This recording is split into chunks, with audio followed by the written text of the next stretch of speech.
دیکھو رسول کریم صلی اللہ تعالیٰ علیہ وسلم نے حضرت انس بن مالک رضی اللہ تعالیٰ عنہ سے فرمایا، یہ بخاری مسلم کی حدیث ہے، صبح صبح سرکار کی ملاقات ہوئی تو نبی پاک صلی اللہ علیہ وسلم نے فرمایا، اور لفظ بڑے خوبصورت ہیں حدیث کے۔ حضرت انس کہتے ہیں میں قربان جاؤں، میں تو غلام تھا نا، لیکن حضور فرمانے لگے، یا بنیا، او میرے بیٹے، تجھ سے ایک بات نہ کروں؟ یا رسول اللہ حکم کریں؟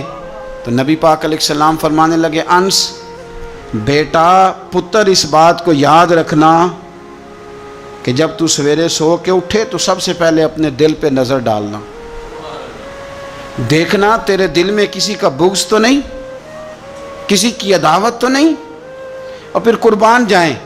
نبی پاک صلی اللہ علیہ وسلم نے یہ نہیں فرمایا کہ تجھے اتنی جزا ملے گی، اتنا ثواب ملے گا، اتنا اجر ملے گا۔ کیا انداز ہے کریم محبوب کا، تیرے آگے ہیں یوں دبے لچے فصحا عرب کے بڑے بڑے، کوئی جانے منہ میں زبان نہیں بلکہ جسم میں جان نہیں۔ حضور فرمانے لگے، انس دیکھنا ذرا ترتیب جملوں کی، فرمایا انس صبح اٹھ کے اپنے دل پہ نظر ڈالنا، تیرے دل میں کسی مومن کا بغض تو نہیں، اور ثواب نہیں بیان کیا بلکہ حضور فرمانے لگے، انس خیال کرنا بغض تو نہیں، اور فرمایا انس یہ خیال کرنا اور بغض نہ رکھنا یہ تیرے نبی کا طریقہ ہے، فرمایا یہ تیرے رسول کی سنت ہے، اس کا ذرا خیال رکھنا۔ گویا حضور نے فرمایا یہ میری وصیت ہے، میرے اس طریقے کو ذرا جاری۔ سویرے اٹھ کے موبائل پہ نظر ڈالنا ضروری نہیں، کھاتا دیکھنا ضروری نہیں، سویرے اٹھ کے کوئی روب ڈالنے کے نئے نئے طریقے اور مال کمانے کے نئے نئے طریقے سوچنا یہ تو مردہ کر دیتا ہے دل کو۔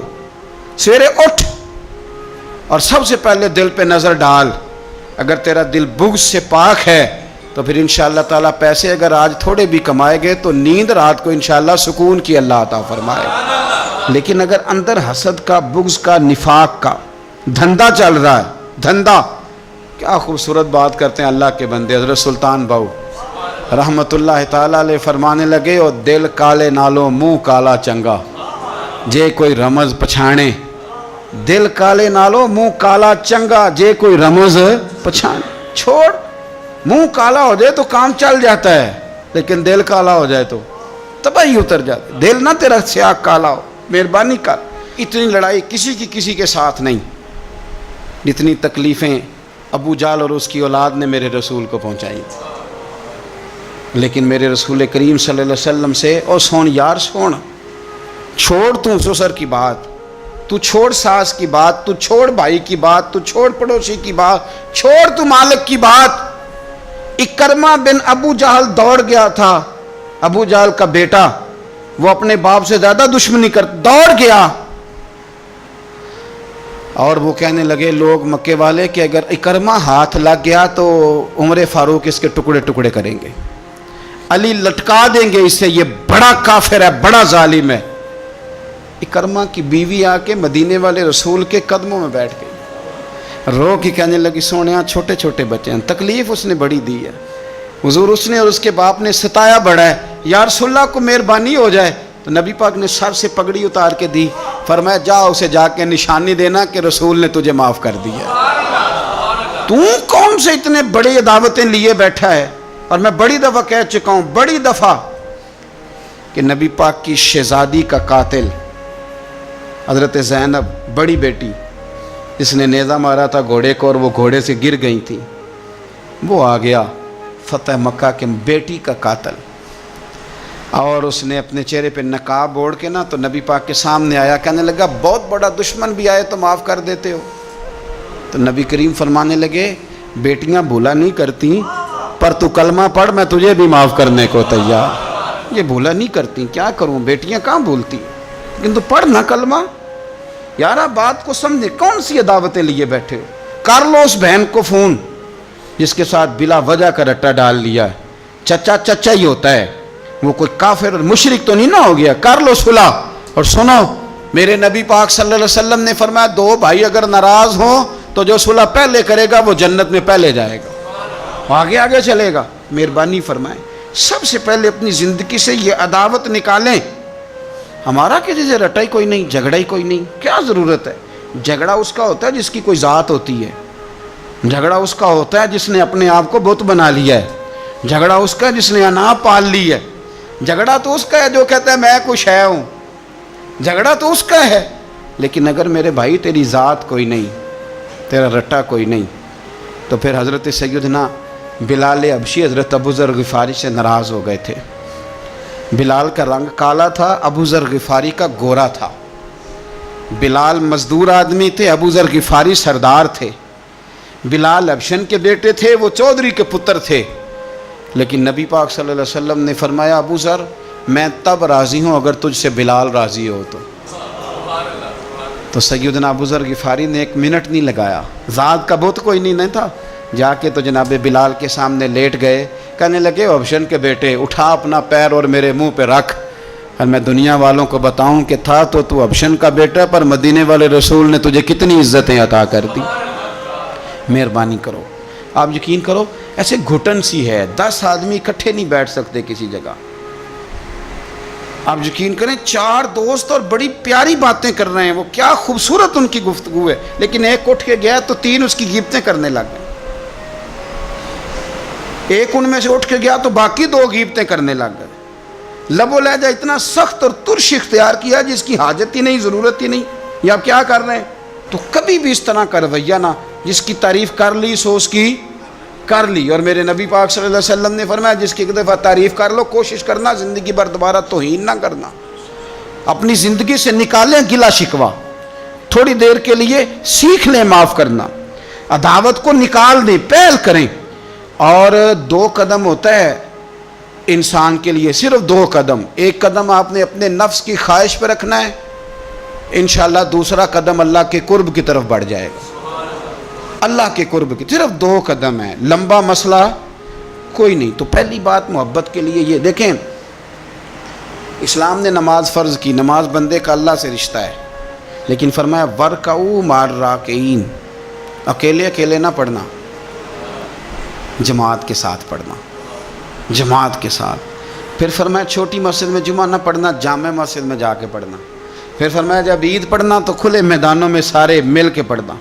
پھر فرمایا جب حج پہ آؤ نا تو تمہیں سکون شلوار قمیض میں ہے یا تہمت کرتے میں ہے، لیکن یہاں جب میری بارگاہ میں آؤ نا میرا دل کرتا ہے سب کا ایک رنگ ہو، سفید۔ اور بڑی خوبصورت حدیث ترغیب و ترہیب میں نبی کریم صلی اللہ علیہ وسلم نے فرمایا کہ جب لاکھوں حاجی میدان عرفات میں جمع ہوتے ہیں نا، میدان عرفات میں کوئی بہت عالیشان بندوبست آج بھی نہیں ہے، آج بھی لوگ چٹائیوں پہ بیٹھتے ہیں، اور اے سی والی بس میں بھی آپ بیٹھ کے جائیں تو پھر بھی کچھ نہ کچھ گرد آپ پر پڑی جاتی ہے، وضو کرنے جائیں تو پھر بھی کچھ نہ کچھ ریت سر میں، داڑھی میں، بالوں میں پڑ جاتی ہے، لیکن لاکھوں لوگ آئیں پر اکٹھے ہو کے آئیں۔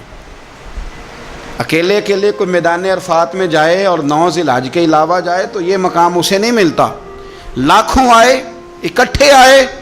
تو حضرت ابو ہریرہ رضی اللہ تعالیٰ عنہ فرماتے ہیں رب کریم آسمان کے دروازے کھول کے فرشتوں سے فرماتے ہیں ذرا نیچے تو نظر کرو، فرشتے دیکھتے ہیں نیچے تو اللہ فرماتے ہیں ان کے چہروں پر گرد ہے، یہ بڑے بڑے بنگلوں میں رہنے والے، ان کی حالت دیکھو کتنی آج خستہ ہے، گویا تم نے تو کہا تھا نا یہ فساد پھیلائیں گے، تو فرشتوں مجھے بتاؤ یہ اربوں پتی، یہ مفتی، یہ صوفی، یہ علامہ، یہ شیخ، یہ پیر، یہ اتنے بڑے لوگ یہ کدھر آئے ہیں بتاؤ؟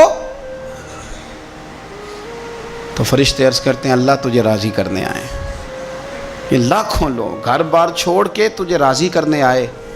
تو میرے نبی پاک علیہ السلام فرماتے ہیں پھر رب فرماتا ہے تم گواہ ہو جاؤ میں نے ان سب کو دوزخ سے آزاد کر کے ان کے لیے جنت کا فیصلہ کر لیا۔ اور حضرت فضیل بن عیاض کہتے ہیں میں نے 1 سال کہا تھا اے اللہ مجھے بتا تو صحیح، اتنے بلا لی ہیں، قبول کس کس کا ہوا ہے؟ تو کہتے ہیں میں، اور جاگتے ہوئے تو عاطف غیب سے ندا آئی فضیل تو کو منشی نہیں اللہ کی رحمت کا کہ تجھے پوچھ کے قبول کیا جائے گا، میں نے بلایا ہی اسے تھا جس کا میں نے قبول کر لینا تھا، دوسرا میں نے داخل ہی کوئی نہیں ہونے دیا، یہاں آیا ہی وہ ہے جس کا میں نے قبول کرنا تھا۔ حضور فرماتے ہیں رب فرماتے ہیں گواہ ہو جاؤ میں نے ان کے گناہ بخش کے جنت کا فیصلہ کر، اگلے لفظ سنیں گے تو اور خوش ہو جائیں گے۔ نبی پاک علیہ السلام فرمانے لگے، حضور فرمانے لگے رب فرشتوں سے فرماتا ہے انہیں بھی بخش دیا ہے اور جن جن کے لیے یہ دعا کریں گے میں ان سب کی بھی مغفرت فرما دوں. تو یہ ساری اجتماعی عبادات مسلمانوں کو آپس میں جوڑنے کے لیے، آپس کی محبتوں کے فروغ کے لیے. زکوٰۃ کیا ہے؟ امیروں کا غریبوں کو حصہ دینا. قربانی کیا ہے؟ اپنے پیسوں کا جانور خرید اور اپنے پیسے لگا کے اسے ذبح کر، پھر اس کا گوشت بنا، ساری ڈیوٹی تیری پر دینا غریبوں کو. یہ کیا ہے؟ یہ لوگوں کو ایک دوسرے سے جوڑتا ہے، یہ محبتیں پیدا کرتا ہے. میرے نبی پاک علیہ السلام نے فرمایا ایک دوسرے کو تحفہ لیا کرو، دیا کرو، اس سے محبت بڑھتی ہے. تحفہ لیا دیا کرو، اس سے صرف لینا نہیں، تحفہ مہربانی فرمائیں. کسی کی جیب پر دھیان رکھنا منع ہے دین میں، بلکہ نبی پاک صلی اللہ علیہ وسلم نے فرمایا اگر تم چاہتے ہو نا کہ لوگ تم سے پیار کریں تو فرمایا جو ان کی جیبوں میں ہے اس سے بے نیاز ہو جاؤ. پھر تم یہ چھوڑ دو کہ یہ میرے لیے لایا کیا ہے.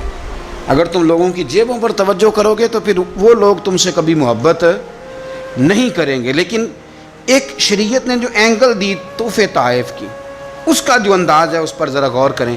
حضرت جابر ابن عبداللہ رضی اللہ تعالیٰ عنہ فرمانے لگے کہ میری اماں نے نا حریرہ بنایا.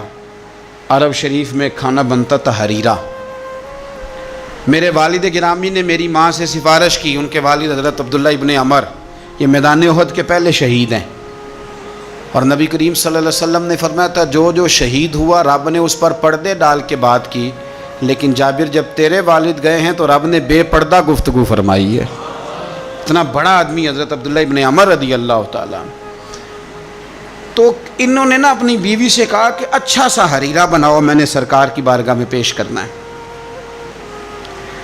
تو کہتے ہیں بڑا پیارا، میری ماں نے نا بڑی خوشبو اس میں سے آ رہی تھی، وہ تیار کر کے اور بڑے برتن میں ڈال کے اوپر سے ڈھک کے مجھے دیا. جب میں نبی کریم صلی اللہ علیہ وسلم کی بارگاہ عالی مرتبت میں پہنچا تو اس کی خوشبو تو دور سے آ رہی تھی، اور ویسے بھی اللہ تعالیٰ نے غیب کی کنجیاں حضور کو عطا فرمائی ہیں. لیکن نبی کریم صلی اللہ علیہ وسلم پھر بھی فرمانے لگے تیرے باپ نے گوشت پکا کے بھیجا میرے لیے، اندر حریرہ ہے اور خوشبو آ رہی ہے. حضور فرمانے لگے تیرے والد نے کیا گوشت بنا کے بھیجا؟ اللہ کرے آپ کو سمجھ آئے میری بات.